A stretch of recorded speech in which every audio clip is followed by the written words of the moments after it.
Welcome back to ChRAWnology, your episode-by-episode recap of WWF's Monday Night Raw from episode 1 until America decides that John Cena is our next president. I think it'll happen any day now. I'm Dave Thakura.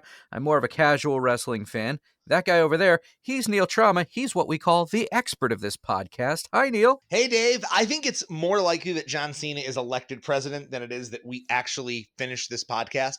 But, we'll see what happens. This episode took place, episode 13, on April the 19th of 1993. That was the same exact day that most of America was captivated by the Waco siege. And remember, that was just sort of, we're going to wait outside and see if we can starve them out and down there in Texas. But this was the day that the fire happened, and it killed a whole lot of people.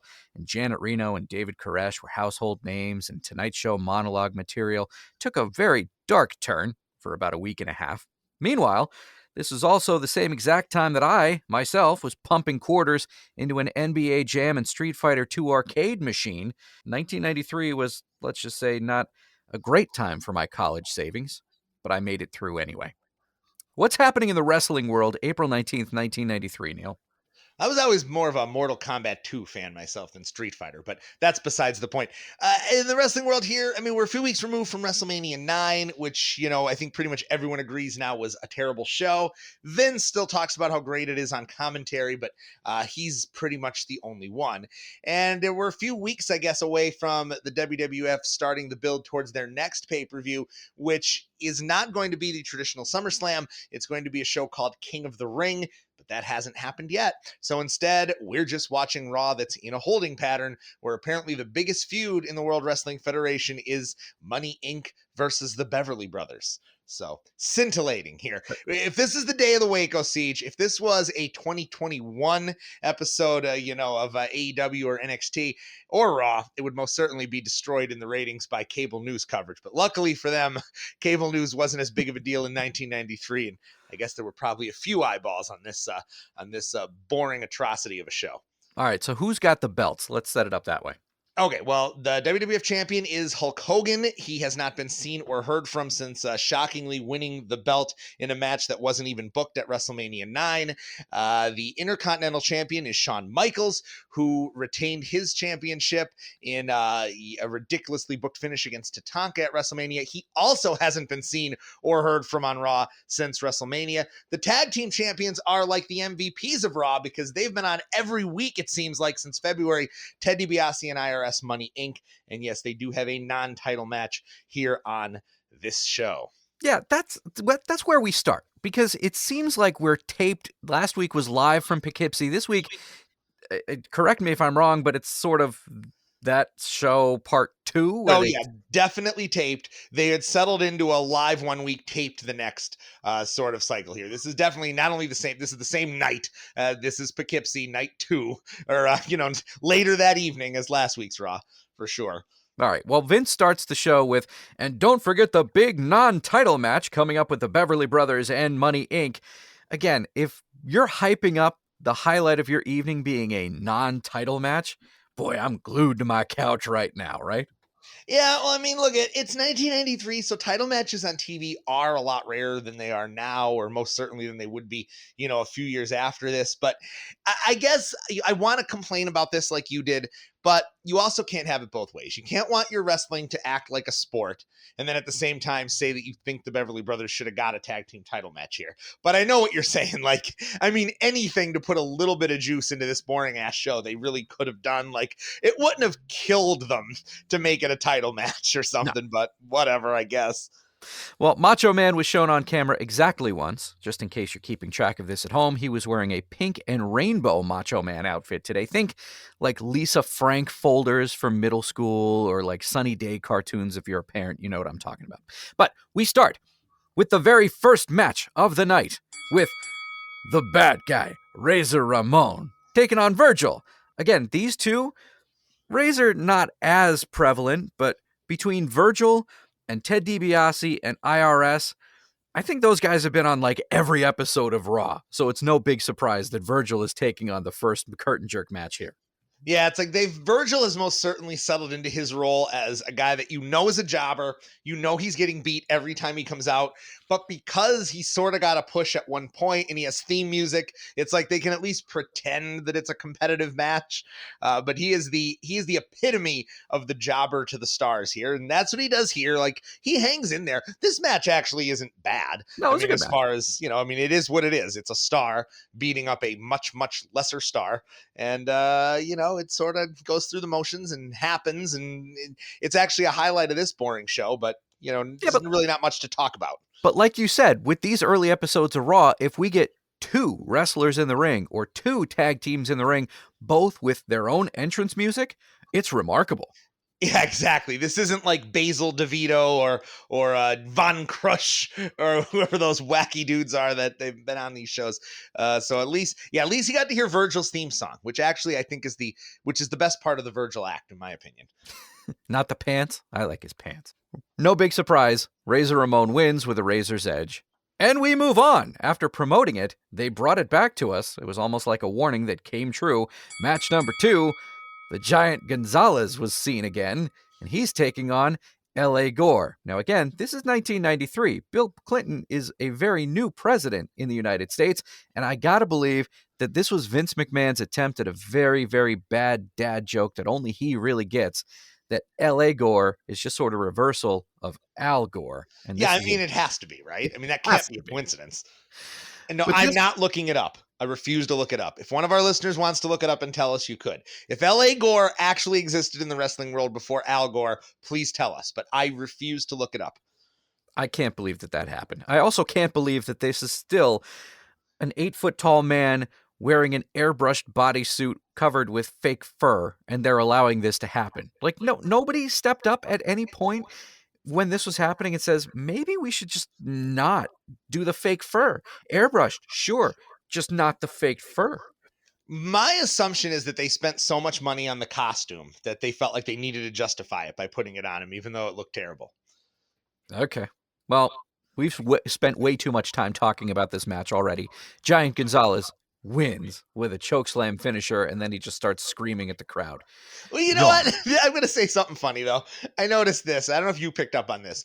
Did you notice when Gonzalez is climbing into the ring? All right. The first time they show him, they do the little introduction for Gore, and then they have Gonzalez is coming up the ring steps. And then Harvey Whippleman sprints in, like as if out of nowhere, and like jumps into place next to Gonzalez. Did you notice this or no? No. Okay, so that happens. Then about a minute later in the match, one of the two guys, I think it's Savage, says that Gonzalez ran down to the ring. And I can't help but wonder if this idiot actually ran down to the ring for some stupid reason. And that's why Whippleman had to race in to catch up with him. And that's why they didn't show it on TV. I like to imagine that happened because, once again, the show is really boring. So this is the kind of stuff that was entertaining me throughout. We've spent far, far too much time talking about this now. So, we move on to our next big event, an interview. That sort of wasn't an interview. It's Luna Vachon screaming at the camera once again, gutturally screaming and talking nonsense. It was an effective promo building up her character, I guess. But overall, it was just a couple of minutes of my life that I'd really, really like back. The only thing that I think that might have happened or might have justified this is that she was the very first one to tell us that WrestleMania on VHS videotape was going to be on sale on Thursday, right? That's a pretty quick turnaround. I do have to give him credit for that. Yeah, like Great. you were not into the Luna and Sherry stuff last week the way I was. I thought that was a really effective segment. And I know you didn't like Luna then, and I'm already like turning the corner and going in your direction on Luna. I was already over Luna. Like once with Luna was enough. If we're gonna have this every week, it's going to get old pretty fast. I was pretty sick of this too, but you do get clips of the backstage brawl at WrestleMania, which I could testify was in fact on that video release because, as I mentioned weeks ago when we reviewed WrestleMania 9, I wore that tape out when I was a kid, so I know every moment and every segment, and that is on there. And Sherry does take a pretty sick hit with Luna picks up this. It looks like, I don't know if it's a box of medical supplies or if it's some kind of like instrument, maybe like a rudimentary, I don't know what it would be that you'd have in this big box, but I think it was heavier than Luna thought it was going to be. And she picks it up and smacks it off of Sherry's back. And it just falls to the ground. It doesn't bounce. It just hits her in the back and plops to the ground. And Sherry is tough as nails because that actually looked like it was brutal. And I've always noticed that when I used to watch that tape, like up to now. That was a brutal shot. So at least we got to see it on television, not just on the videotape. That's burned into your memory. It is. I'm not embarrassed. Not embarrassed to this, Dave. Maybe I'm a little embarrassed. You should be. Match number 3. Tatanka, still unbeaten, taking on a man named Mark Thomas. A squash match. I got nothing else. This is the point where I was like done with this show. I got nothing on this. I mean, we said this before we hit record. First of all, we write notes to each other back and forth, so we know what we're going to talk about on this podcast. And I read through Dave's notes, which were essentially squash match, Tatanka wins, and I literally had nothing else to add of my own. And that's 100% what this was. Squash match, Tatanka wins. I'm in shock that this podcast has lasted longer than 10 minutes at this point. What happens next? Match number 3, the main event that we brought you here for, that we've been promoting since last week, the Beverly Brothers taking on Money Inc. Now, before anything really happened, the Money Inc. made their way to the ring, the Beverlys made their way to the ring, and before any action really happened, they're trying to promote this, they're trying to talk it up, they're trying to create the stir and set the scene, and then as soon as action happens and 4 guys are in the ring, Vince McMahon says, and I quote, I wrote this down, I rewinded it many times so I get the quote exactly right. Vince McMahon, quote, "Look at this. They're going at it. All 4 individuals. And no one really cares who wins this matchup, I don't think." Vince McMahon, the owner of the company, on a pre-recorded bit, uses the words, "and no one really cares who wins this matchup, I don't think." Truer words were never spoken. I mean, I think his point was that it was heel versus heel, so there was no fan favorites in the match. But that's really funny. Yeah, oh God. That could be the tagline of Raw in 2021 for certain. WWE Raw, nobody really cares who wins. I'm so invested in this match, and you know me, I take copious notes. I was out of this by the end of it. I can't tell you who won the match. I have no idea. I can't even remember anything that happened in it. Money Inc. won. I think DiBiase, but one of them rolled up one of the Beverlys when the Beverlys, these 2 knuckleheads, bonked into one another, which is exactly what got them into this feud in the first place, was screwing up the spot with Scott Steiner and bonking into the Money Inc. guys. So it did come full circle, and you got to almost think this was the end of the Beverlys, because I thought they were going to even do a breakup angle off the loss, but that is what happens. Money Inc., of course, wins. Thank God, because if they had lost, then that would have set up a rematch, but thank God Money Inc. wins, and we can move on to other things in our life. Well, the next thing that happened, Vince McMahon in the center of the ring with a microphone, coming out and introducing the People's Champion to us. Now, he's not talking about Dwayne "The Rock" Johnson. That would come many years later. He's talking about Bret the Hitman Hart. Now, Neil, here's my favorite section of the entire episode that we do. It's called Let Me Ask You Something. All right. Neil, let me ask you something. The People's Champion is one of those trademarks that me, as a wrestling fan during the Attitude Era, I associated very clearly with The Rock. Now, he's throwing around that term for Bret Hart right now. And he's basically, the interview goes in the direction of, Bret, you were the champion and you're always the underdog going into matches. That makes you the people love you, the people's champion. Bret, how does that make you feel knowing that you might never get another title shot? How often do they recycle gimmicks like that, where it's like they're not just throwing around the term randomly in the middle of a match and then forgetting about it? Like, this is very clearly attached to Bret Hart, a big name, one of the biggest names in the history of wrestling. How often do they decide that recycling gimmicks like that is a good idea? Well, I don't know if I'm going to accept the premise of the question, first of all, because Brett being the people's champion here is very different than The Rock, because when The Rock did it, and we'll get to this point in a couple of years, The Rock did it he did it as a heel thing. The Rock was like a really big heel that was full of himself and thought everyone loved him. So when The Rock coined the people's champ, that was actually a heel thing. And it Oh. was just years later when he actually got really popular that it was true. He was the people's champ because everybody loved him. But The Rock's thing was a heel thing. This is just more of, I think, and I thought this absolutely listening to the interview, Vince already has serious buyer's remorse about what they did at the end of WrestleMania 9. This is like, so Hogan's the champ. We screwed up. We've got to at least let everybody know that Bret Hart is still our number one babyface. So we're going to call him the champion of the people. And we're going to hope and pray that when it actually gets to the point that we give Bret another title shot, everybody's into him winning it again, because we really screwed up doing what we did at WrestleMania. That's what I got out of this. And even in the interview, if you noticed, and this is the only part of the show that I actually kind of popped for because it felt really hot, Bret is naming off his hit list of guys that he's going to come after. You know, he wants revenge on Yokozuna. He wants revenge at Lex Luger because they did an angle at WrestleMania.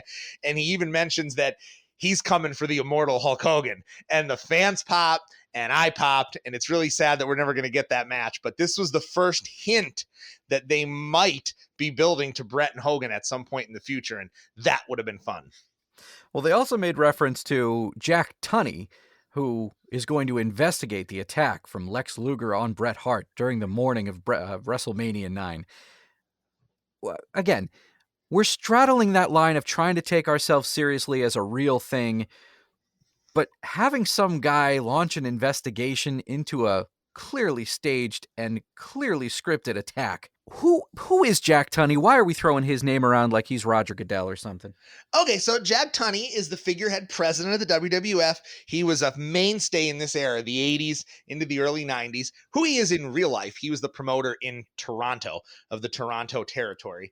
And when Vince did his big expansion and he took over all the territories, he would generally throw jobs to a lot of these guys. And somehow or another, Tunney became the figurehead president of the WWF. And in real life, I think he was still promoting and had a role in the WWF in Canada.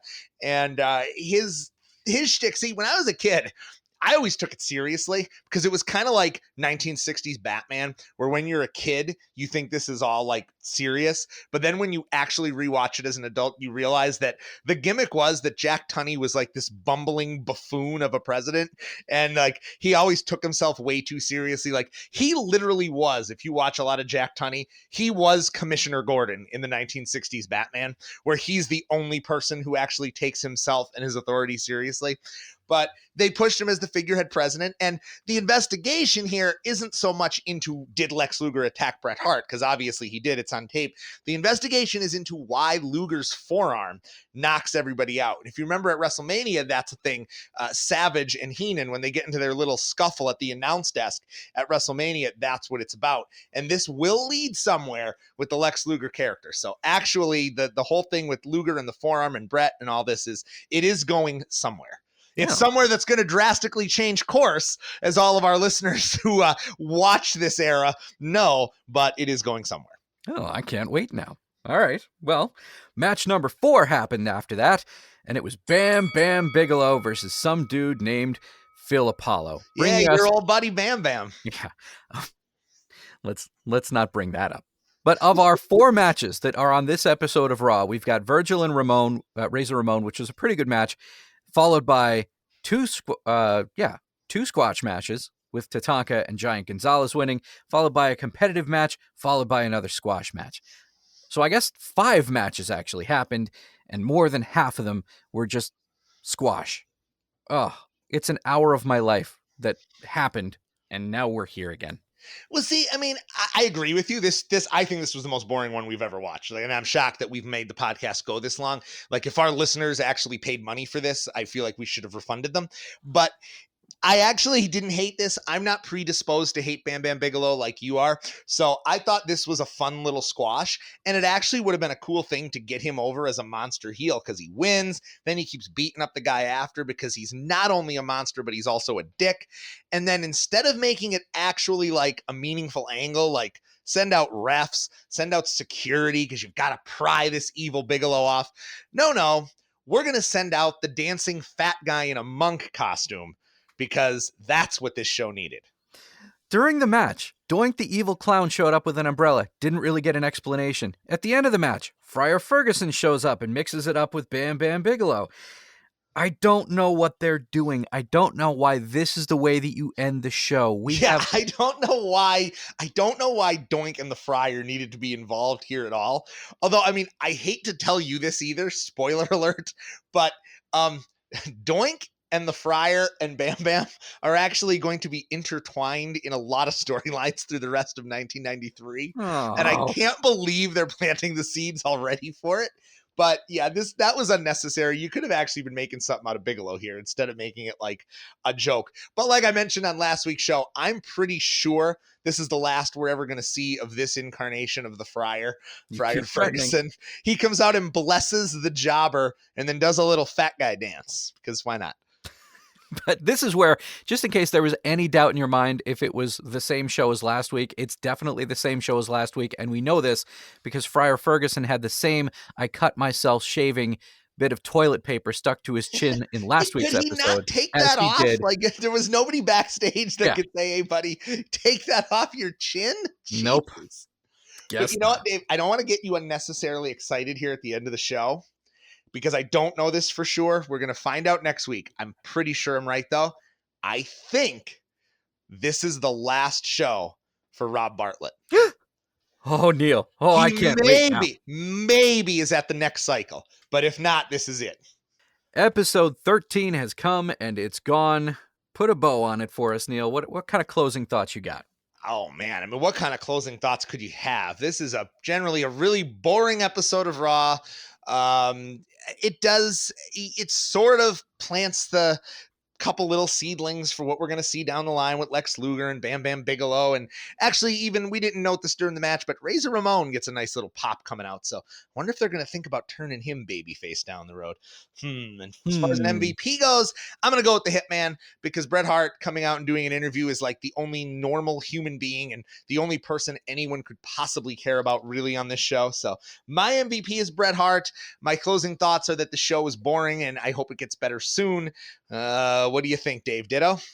No, I thought your second part is right. Yes. I hope the show gets better soon, and this episode kind of sucked. But my MVP this week going to go to Mr. L.A. Gore, because if he spends minutes in the ring with Giant Gonzalez, I'm going to give you a vote of confidence many years after the fact. L.A. Gore, you are my MVP, and I'm pretty sure that's the last time we will hear that name on this podcast. I didn't see that one coming, but hey, you know what? It was the day of the Waco siege, so L.A. Gore's pretty topical. Why not? Hey, Neil, where can people find us?